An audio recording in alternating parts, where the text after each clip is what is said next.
This is Steve Domenico from Regional Fight Sports here with Michael Valentin, Bling Bling in Providence, Rhode Island. Mike, man, it's been a year, bro. A big road, man. Whole complete year. How you feeling, brother? 24 hours from weigh-ins from now. What's going through your mind? I'm anxious right now. I want to fight already. Like, I just want to wrap my hands up and put the gloves on already. Like. It's been a long time coming, a year to the day since you had your last fight for CES. Let's talk a little bit about it. How this year been for you, man? Talk a little bit about that. Well, as everybody's familiar with it, my last fight, I revealed my colostomy bag last February 23rd, 2018. After a majority decision win, I revealed my colostomy bag, and then minutes going into the back room, the commissioner comes and suspends me for it because of the colostomy bag. So I had to try to get surgery in August to try to take off the bag. That was the plan, to take off the bag permanently. But you know, we came through some obstacles that it wasn't working at all. You know, after a week having it off, a week and a half having it off, I caught a blockage with the food, and my stomach just started getting hard. My pains were incredibly through the roof, you know, so I was forced to get a colostomy bag back on. Now, as far as the commission coming in the back, you know, after that win, you revealed basically to the world.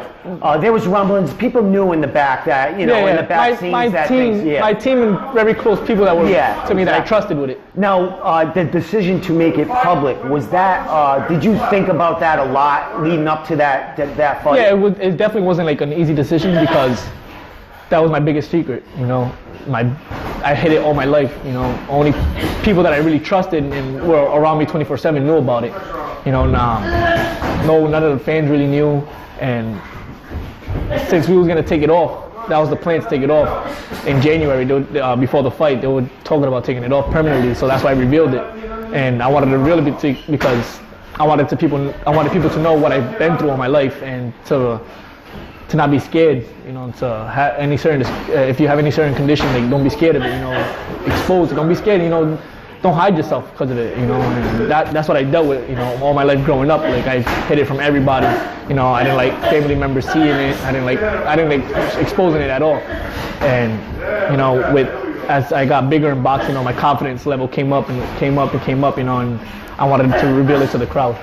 Now, did you expect the backlash from the commission or the shock from the commission, or did you think? I didn't think that I would get suspended because of it, because, you know, I always had a letter on me. Every time I fought, I always had the letter on me saying that my doctors cleared me to fight. You know, I passed physicals, everything. There was never a problem with my condition, and I had a letter from my surgeon saying I could fight with it. So I always thought there wouldn't be no problem with it, and I showed the commission the letter, and they didn't want to hear it. So, you know, we had to go into legal services. I had to get a lawyer, Angel Tavares, former mayor of Providence. He picked up the case, and now we're here February 23rd. So let's talk about it, buddy. It's been a year coming. Bling Bling. You know, you've been waiting to throw another outfit there. How did you hold it all together, not being in that ring for all this time, man? What have you been doing? Stressful. I was always here, though, you know. I was out the ring, but I was always here training. You know, all of my friends, I had to make sure they were in top shape. You know, so I was always giving them sparring. I never left the gym. You know, so I always been in the gym regardless if I wasn't fighting or not. So I started camp early. I started camp in November, but before that, you know, I was coming 4 times a week, sparring twice, you know, a week. You know, getting the rust off little by little. You know. And everything's there now for Saturday night. My timing, my power, my speed, everything's there. 4-0, buddy. 4-0. You're on a tear. You had 3 fights in 2017, 1 fight in 2018, and that's when, you know, the commission and you had the operation. We're back in 2019, year to the day, man. What's new? What can we expect from Bling Bling after this year off, man? More hunger. I was always hungry, but this time, you know, I went through so much obstacles, you know, so much pain, that I got to make my opponent feel it, you know. I want him to feel what I've been through. So I'm going to put him through hell Saturday night. It's going to be a long night for him. It's going to be a quick night for me, but it's going to be a long night for him. Was the fight to get back in the ring just as hard as prepping to actually fight in the ring? I love what I do, you know. I love training. I love going to work every day, you know, working on new things in the gym. The battle to get back in the ring, that was the hard part. But training, I love it. It's like, I wouldn't be doing this if I didn't love it. The body feels just as good as it did. It feels better. Like the body punches, it doesn't hurt, everything. I'm back to square, like how I left. It's like how I left. So right back on the bike? Right back on the bike. Anything changed in your training camp in the way you're prepping? I mean, because you know, as an up-and-coming pro, 4-0, I mean, you're always learning, you're always adding new things to your options. Yeah, of course. What have you been working on, to get ready for this fight? Just working on more combinations, putting my speed together more, my punches together, and just using my IQ. That's it, just boxing more. And Saturday night is just, you're gonna see the skills, you're gonna see the whole different Bling Bling. Gonna be your 5th fight in there, buddy. Yes.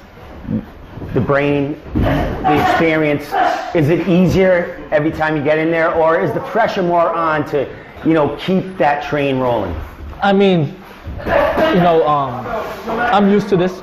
It's nothing new. But, the year layoff, I gotta be 110% that night because it's been a year. So I'm just gonna take my time, wear him out, and be as smart as I can that night. And if that opportunity comes, I'm not gonna play around no more and just take him out, do a quick little dance for you guys, and then take him out quick.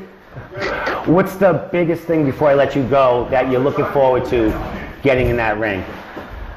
Just to give you guys a show, That's what I want to do. That's what I like. That's Bling Bling right there, I want to give you guys a show. I want to make sure you guys come back and want to pay and see me fight. So I'm gonna give you guys a show, and all my sponsors that support me, I'm gonna give them a show and make sure everybody wants to come back for the next fight. Excellent, man. Speaking of sponsors, shout them out. Social media, all that good stuff, because we need to see. I got a lot of sponsors in this fight. Go ahead, man. So I gotta look them up real quick. I gotta thank Robin Jewell, Rocky's Towing, Lombardi and Russo, Providence Glass and Mirror, Wilson Perez, One Stop Insurance, Rachel's Big City Transportation, JRJ Barbershop, and my chiropractor, and Pound for Pound Apparel. Up and coming pro, got them sponsors behind him. He's ready to go. It's 2019, 1 year from the day that you had your last fight and you exposed to the world, that secret. Your secret, man. We're looking forward to it, buddy. Can't wait to see you on Saturday night. I can't wait to put on a show for you guys. Bling Bling's back, buddy. Oh yeah.